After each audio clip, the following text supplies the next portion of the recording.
Kasus investasi bodong kembali menimpa warga di Kabupaten Tuban. Korban diketahui LF 43 tahun warga Kelurahan Gedongombo, Kecamatan Semanding.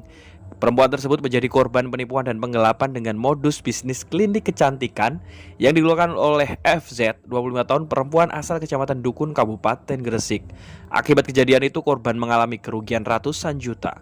Kuasa hukum korban, Welem Mintarja, mengatakan korban dijanjikan untuk bisnis klinik kecantikan oleh terlapor yang akan buka di Tuban.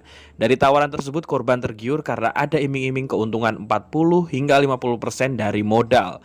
Awalnya korban menyetorkan 100 juta rupiah, dijanjikan keuntungan kembali 40% serta plus modal kembali.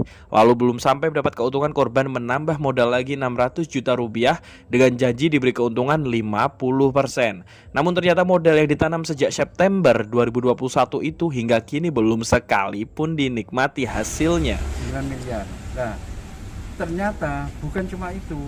Untuk lebih meyakinkan klien saya sampai mengeluarkan uang sebesar 700 juta. Ternyata ada beberapa voice note. Voice note-nya seolah-olah di situ adalah pegawai bank. Tapi ternyata voice note-nya tersebut adalah kakak kandung sendiri ya, Bu? Masih saudara. Dari FZ. Dikarenakan waktu itu dalam 1 bulan terakhir ini ya, Bu. Iya. 1 bulan terakhir ini seluruh keluarganya FZ datang ke rumah klien kami, terus kemudian gimana, Bu? Mengatakan ada niat baik, ingin berusaha untuk mengembalikan uang itu. Janji 5 hari sampai 1 minggu, tapi sampai saat ini nggak ada respon, juga nggak ada datang. Malah telepon saya nggak pernah diangkat, WA pun nggak mau ngangkat, nggak mau baca. Sampai sekarang korban tidak pernah mendapat keuntungan, jadi pelaku kita laporkan penipuan dan penggelapan di Satreskrim Polres Tuban, ujarnya usai melapor pada Sabtu 5 Februari 2022.